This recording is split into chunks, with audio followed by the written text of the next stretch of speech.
खुदा के बेहतरीन नाम में आप सब देखने और सुनने वाले मेरे तमाम नाजरीन की सलामती हो। मैं Salman Sam social media network के साथ आपकी खिदमत में हाजिर हूं। सियासी मौसम शुरू हो चुका है, असम्बलियां तहलील हो चुकी हैं और तमाम उम्मीदवार जो हैं वो अपने अपने हलकों में अपने अब वोटर्स को मनाने में मसरूफ हैं। तो आज से हम फिर दोबारा से पीपी 224 से अपना सफर का आगाज करते हैं। पीपी 224 का हलका जहां से मैंने भी अपनी जिंदगी का सफर शुरू किया और जैसे जैसे चलता रहा आप लोगों ने मुझे मोहब्बत दी और यहीं से जैसे मैंने अपने दायरे को बड़ा किया, मुख्तलिफ हलकों में जाना शुरू किया, तो उसी तरीके से आप लोगों ने भी अपनी मोहब्बत जो है वो मुझे भरपूर तरीके से पेश की। तो आज से दोबारा पीपी 224 से बात शुरू करते हैं और जैसे जैसे वक्त गुजरेगा आपको तमाम हलकों तक कोशिश करेंगे। जनूबी पंजाब के खासतौर पर पहले यहाँ की जो रियलिटी है वो आपको बताने की कोशिश करेंगे। लेकिन सबसे पहले पीपी 224 दो बड़े उम्मीदवार हैं यहाँ से, पाकिस्तान तहरीक इंसाफ से पीर आमिर इकबाल शाह साहब और मुस्लिम लीग नून से, या कह सकते हैं उम्मीद तो यही है कि वो मुस्लिम लीग नून के ही टिकट से इलेक्शन लड़ेंगे, चौधरी जवार हुसैन वड़ैच साहब। ये दोनों बड़े नाम है। चौधरी जवार हुसैन वड़ैच साहब जो थे वो माजी में पहले आजाद हैसियत से इलेक्शन लड़े, फिर वो नून लीग में आए, फिर वो पाकिस्तान तहरीक इंसाफ में आए और एमपीए मुंतखिब हुए। एमपीए मुंतखिब होने के बाद वो तरीन ग्रुप में चले गए, पाकिस्तान तहरीक इंसाफ को छोड़ दिया, फिर नून लीग के टिकट से इलेक्शन लड़े, ज़िमनी इंतखाबात हुए और फिर पीर आमिर इकबाल शाह साहब जो थे वो पाकिस्तान तहरीक इंसाफ में आ गए और वहां से वो इलेक्शन जीत गए। अब असम्बलियां तहलील हो चुकी हैं। अब जो ताज़ा तरीन यहाँ पर सूरत हाल है, सबसे पहले तो आपको बताऊं कि पंजाब में खासतौर पर जनूबी पंजाब की सियासत, ये बात पहले जरूर माना जाती थी कि यहाँ पे शख्सियत की सियासत होती है, लेकिन इमरान खान साहब ने जनूबी पंजाब की सियासत को भी अब बहुत ज्यादा जो है वो मुख्तलिफ कर दिया है। लास्ट जो ज़िमनी इंतखाबात हुए तो इस पे बार बार ये कहा जाता था कि ये शख्सियत का वोट यहाँ पर पड़ेगा, तो यहाँ पर अब्दुर्रहमान खान कांजू साहब भी यहाँ पे मौजूद हैं, जहांगीर खान तरीन साहब भी यहाँ पे मौजूद हैं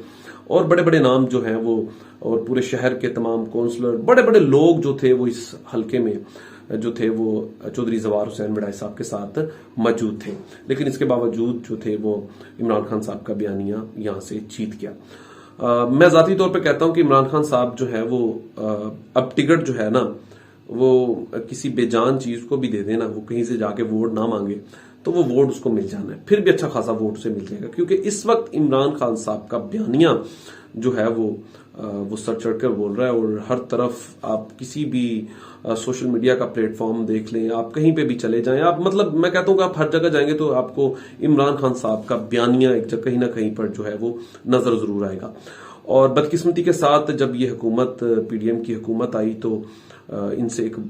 महंगाई की एक लहर थी, ये उस पर काबू नहीं कर सकी और जिस तरीके से महंगाई में इजाफा हुआ, इस वक्त सियासी जमातें इसी वजह से बहुत ज्यादा परेशान भी हैं। अगर इमरान खान साहब का बयानिया कमजोर पड़ भी जाता तो लेकिन ये महंगाई का जो बोझ है इसको गरीब लोग अब मानने को तैयार नहीं है और किसी हद तक वो पीडीएम की तमाम जमातों को इस पर कसूरवार कह भी रहे हैं। तो इसका जो बहुत ज्यादा असर है वो इन तमाम हलकों पर अपने अपने जो उम्मीदवार होंगे पीडीएम पर, इस पर असरअंदाज जरूर होगा। तो इसी वजह से ये पीपी 224 पे भी जाहिर सी बात है लोग इसको समझ रहे हैं, इमरान खान साहब की बात को भी सुनते हैं और कहीं ना कहीं पे जब आप निजी महफिल्स पे बैठते हैं या बार होटल्स पे बैठते हैं, लोगों से बात करते हैं तो वो किसी हद तक आप उनका झुकाव जो है वो इमरान खान साहब की तरफ दिखाई देता है। यहां पर पहले शख्सियत की मैंने पहले कहा कि सियासत जरूर होती थी, लेकिन अब सियासत बहुत मुख्तलिफ हो चुकी है और उसका रिजल्ट जो है वो आप इस ज़िमनी इंतखाबात में देख चुके हैं। लेकिन जाती तौर पर अगर मैं बात करूं चौधरी जवार हुसैन वड़ैच साहब की, तो उन्होंने एक अच्छा कमबैक तो कर लिया है, लोगों के साथ अपने मामलात को किसी हद तक उन्होंने ठीक भी किया है, लोगों से वो मिल भी रहे हैं, वो अभी तक अपने हल्के में मसरूफ भी रहे हैं और बड़े अच्छे तरीके से कहा जाता है और लोगों से भी जो जाती तौर पर जब हम बात करते हैं तो वो और खास तौर पर सोशल मीडिया की अगर बात करूं तो वो सोशल मीडिया पे बहुत ज्यादा आपको एक्टिव नजर दिखाई देते हैं। वो खास तौर पर वो जो करीब के तमाम तर इलाके हैं, करीब तर जहां से वो इलेक्शन हारे भी हैं और जो लोग उनके मुखालिफ भी हैं, वो उनसे भी आपको मिलते हुए दिखाई भी देंगे कि वो किसी हद तक यहाँ पर जो है वो सियासी तौर पर कम बैक करने की कोशिश कर रहे हैं। लेकिन बात फिर मैं वही कहूंगा कि इस वक्त इमरान खान साहब का जो बयानी है वो किसी भी रहनुमा को जो है वो जीतने के लिए बहुत है, उन्हें बहुत कम मेहनत करनी पड़ेगी बजाय के दूसरी पार्टियों के। तो यहाँ पे मेरी जो जाती राय है कि यहाँ से अभी तक तो पाकिस्तान तहरीक-ए-इंसाफ किसी हद तक मुझे मजबूत नजर आती है, लेकिन इस ज़िमनी इंतखाबात के बाद कोई खातर का कोई काम तो नहीं हो सका। बहुत सारे लोग जो हैं वो पार्टी के नाराज भी हैं। देखते हैं कि पाकिस्तान तहरीक-ए-इंसाफ यहाँ से अपने लोगों को मना पाती है कि नहीं। अगर तो वो तमाम लोग जो माजी में ज़िमनी इंतखाबात में वो साथ थे और जिस तरीके से गायबाना तौर पर उन्होंने इनकी मदद भी की, अगर वो मान जाते हैं तो पाकिस्तान तहरीक-ए-इंसाफ PP 224 दोबारा जीत जाएगी।